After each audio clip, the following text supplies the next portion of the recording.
Hey, what's going on YouTube? Welcome to another Preseason 8 League of Legends Champion Guide. Today I'll be covering Jungle Nocturne, the Eternal Nightmare. Embrace the darkness. Alright, so let's start off this guide by looking at Jungle Nocturne's pros and his cons. So first, he's a champion with a really strong early and mid game, and as soon as he's level 6 he has some really devastating ultimates. He can build as either an assassin or a bruiser and is really strong in both roles. Since he can use his ultimate from a pretty long range, he's also got some really good objective control and makes for a really solid counter jungler as well because he is a pretty decent duelist and can take camps at least somewhat quickly. His long range ultimate makes him a really solid counter ganker as well, and as I did mention, really strong ganks post level 6. Finally, Nocturne has a pretty solid spell shield in his W ability, which also gives him bonus attack speed whenever it is broken. It's really solid when ganking because you can block a crowd control. Now for his cons, however, he is a champion that falls off in the late game. He's certainly not the best team fighter out there, although if he is fed he can one-shot 80 carries, but in the early and the mid game he's definitely at his strongest. He's also got a mediocre clear speed. It's definitely not the worst out there because he does have some AoE in his kit, but it's also not the greatest. Now since Nocturne is usually an assassin, if he does fall behind just like all other assassins, he's not going to be that great. If he does get fed however, he'll be one-shotting carries. For your runes you'll want to go for Domination and Sorcery, grabbing Electrocute as your keystone. If you know that you're going to be able to spend a lot of time in your own jungle, then Dark Harvest is also a fantastic option that I'll take sometimes, but usually Electrocute is going to be the more safe option. It acts just like a Thunderlord's Decree in the fact that if you hit a champion 3 times you will do an extra bonus damage, which is great on assassins. You'll then want to go for Sudden Impact because you do get a nice burst of lethality whenever you dash, which of course will work with your ultimate. Then go for Eyeball Collection just so you get a little bit more AD from takedowns, and Relentless Hunter so you gain permanent out of combat movement speed so you can roam around just a little bit quicker, which is obviously great as a jungler. Then you'll want to move into Sorcery, grabbing the Ultimate Hat so you can reduce the cooldown on your ultimate as much as possible, and then Transcendence for 10% CDR. This will be great because Nocturne will be CDR capped with your jungler item, Duskblade, and a Yumu's. For your summoner spells you want to go for Flash and Smite. Flash is required on Nocturne since the only dash in his kit is his Paranoia, and it has a really long cooldown early on.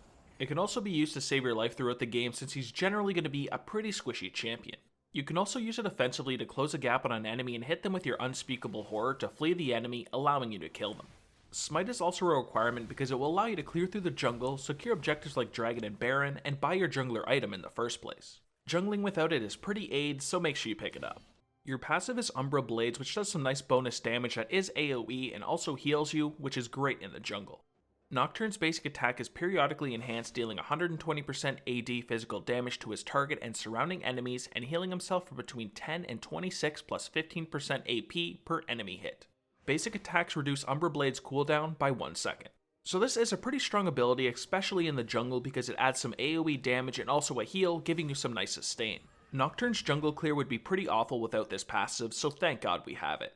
It also scales really well with attack speed because basic attacks reduce the Umbra Blade's cooldown by a second, but honestly it's not worth going for attack speed too much on Nocturne. Lethality is much stronger. Either way, it's incredibly strong in the jungle and obviously in ganks as well because it does have 120% AD on your first attack. Your Q ability is Duskbringer, which does some nice damage in a line and gives you bonus movement speed and extra attack damage. When activated, Nocturne sends out a Shadow Blade in a line that leaves a dusk trail on its path, dealing physical damage to enemies it passes through and causing enemy champions hit to also leave a dusk trail behind their movement for 5 seconds. While on the dusk trail, Nocturne is ghosted and gains bonus movement speed and bonus attack damage. So this is one of Nocturne's main abilities because it does give you bonus attack damage while you're on it and also does some AoE damage. This makes it really solid to max first because it's great in the jungle. It's also going to make your ganks a lot more effective as well because as long as you can land it on the enemy champions, you will have bonus movement speed and attack damage as you move along the trail, and of course you'll be able to keep up to them. With that high damage lethality build, it's also going to do a massive amount of damage. Your W ability is Shroud of Darkness, which is your spell shielding ability that gives you bonus attack speed. Passively, Nocturne empowers his blades, permanently gaining attack speed. When activated, Nocturne gains a spell shield for 1.5 seconds. If Nocturne blocks an ability, Shroud of Darkness's bonus attack speed is doubled for 5 seconds. So this is a pretty solid ability because it will give you between 20 and 40% bonus attack speed, which gives you a nice source of extra damage.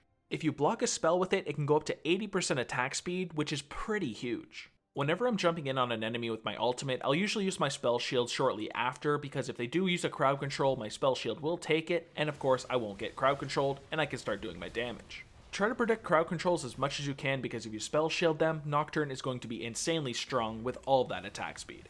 Your E ability is Unspeakable Horror, which does some pretty decent damage, but also fears the target for up to 2.25 seconds.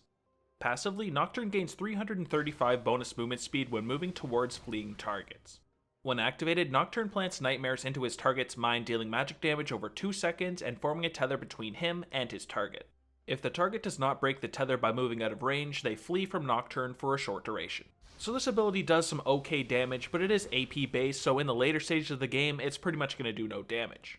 The ability, however, is really strong in ganks and teamfights because it will fear a target for up to 2.25 seconds, allowing Nocturne to easily duel them.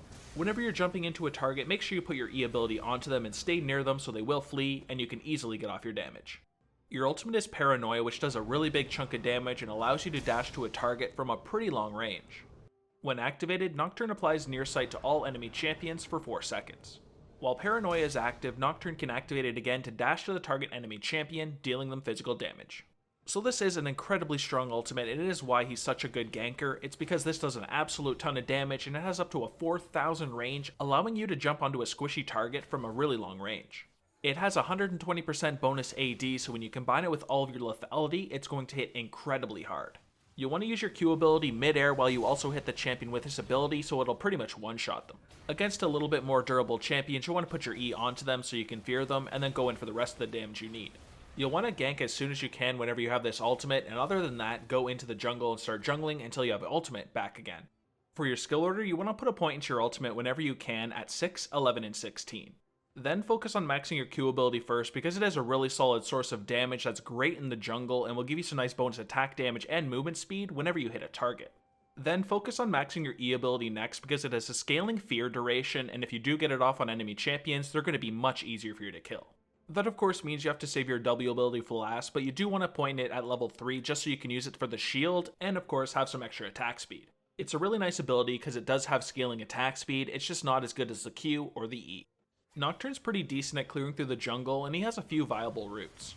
The first one would be the standard clear where you kill your first buff with your leash from your bot lane and then kill wolves, raptors, and then your second buff. This is a really quick and easy route that you can take to get level 3 and have double buffs and start ganking. Next, you could always go for the raptor start and rush level 6. Now this is a really strong route, and you start by killing the raptors, and then do Krugs, Wolves, Gromps, Scuttle, and then back and do another full clear. This will get you level 6 the fastest with your buffs. Then, if you want to rush level 3 as fast as possible and have your double buffs and start ganking, you want to start by doing your main buff and then only do wolves and second buff. Don't waste your time doing raptors. When ganking before level 6, try to come up behind the enemy and hit them with your Duskbringer. Use the bonus movement speed the ability gives you to get onto the enemy and then auto them and apply your Unspeakable Horror. Also, keep in mind that you can always activate your Shroud of Darkness to block a spell whenever you're coming in for a gank to avoid getting crowd controlled. When you're level 6, you want to open up on the enemy with your Paranoia to get on top of the enemy. Just before you get there, you want to use your Duskbringer while you're still flying to the enemy so it hits them when you land, doing a massive amount of burst. At this point, I like to quickly auto and smite the enemy. If the target is still alive, then use Unspeakable Horror to flee them and finish them off. Nocturne's a fairly weak team fighter, but there's still a few things you can do to set yourself up for success. The first thing you'll want to do is look for an isolated target. If you can find a target all by themselves, you should have more than enough damage to kill them before the people react in solo queue. If you need to jump into a full fight, however, try to wait until defensives like Exhaust and Zonias are down. Nocturne will really need to delete somebody as soon as he jumps in with his Paranoia. If you need to, fight on the front line if it's safe. You may die instantly if you dive into that back line. Now let's look at some of your hard matchups, and first up is Jarvan. Jarvan's going to be pretty hard for you because he is a somewhat tanky champion, and usually your full burst combo won't completely bring him down. If you jump into his team, he'll usually ultimate you, keeping you inside the location, and you're pretty much going to be screwed. When you are against him, try to focus on the squishier targets on his team, and only engage after his ultimate. For your next hard matchup, we've got Jax. As long as the Jax is decent and takes off your spell shield with either his Q or W and stuns you with his E, you're pretty much going to be screwed. If you're fighting a Jax, try your best to spell shield his E and not his Q and W, so wait until he uses his Q and W and then use your spell shield. Even if you block it, he's still going to be really hard in a 1v1, so try not to duel him too often and focus on the squishier targets on his team. For your next hard matchup, I've got Udyr. Udyr's a pretty strong champion right now, and you have to try your best to spell shield his E ability because if you don't, you're for sure going to lose the 1v1. Even if you can spell shield that E ability, you still may lose the fight. That's how one-sided this can be. Therefore, try your best not to 1v1 Udyr at any time in the game unless you're way ahead, and focus on the targets on his team. For the last hard matchup here, I've got Xin Zhao. He's easily one of the best junglers at the moment and one of the best duelists in the entire game, and you can't really duel him. You'll definitely have to focus on the squishier targets on his team because if you try 1v1ing him, you're going to definitely lose. Alright, so let's finish this off with the item build, which starts with a Hunter's Machete, refillable potion, and a warding totem. For your first buys, you'll have to decide between a Stalker's Blade and a Skirmisher's Saber, and usually get a Tiamat early on as well if you do plan on getting either the Ravenous Hydra or the Titanic Hydra. For the Assassin full build, you have the Stalker's Blade enchanted with Warrior, a Yumu's, and a Duskblade. This will give you 30% CDR off the top, some nice movement speed activation, a ton of lethality, and a lot of attack damage. Because of the Duskblade, your first attack is also going to deal a lot of damage, so on squishier targets, you can sometimes one-shot them with just this core build. If you want to be more of a tank shredder, you can instead go for the Blood Razor and then get a Blade of the Ruined King and get a Black Cleaver. This will make you do a lot of extra damage on hit with the Blade of the Ruined King and the Blood Razor, which is great against tanks, and you'll also be shredding their armor really quickly as well with the Black Cleaver and all the attack speed on this core build. Right now, since lethality is so strong, I almost always go for the Assassin build, but this can be a pretty good one against a very, very tanky lineup. For your boot options, you have Merctrez against high AP and CC heavy teams, Ninja Tabis against high AD teams, and if you didn't go for the 10% CDR rune, you can always go for Ionian boots as well, so you can CDR cap yourself. For your item pool, you first have the Edge of Night. This is a pretty strong lethality item that gives you a spell shield and can be pretty solid on Nocturne if he does use a spell shield before he jumps into a fight. Charge it up, jump on the enemy, and as soon as you lose that spell shield, use your W for another. You could then always get the Guardian Angel as well because it has a lot of attack damage on it and a really solid defensive that brings you back to life if you do end up dying in the mid and late game. It can be really solid on an Assassin jumping into a team. Then with that Tiamat, you could always go for a Ravenous Hydra or a Titanic Hydra. If I'm choosing one, I'll pretty much always go for the Ravenous Hydra, but if you want to be more of a bruiser, go for Titanic. If you were then against some AP Assassins, you could always go for a Maw as well.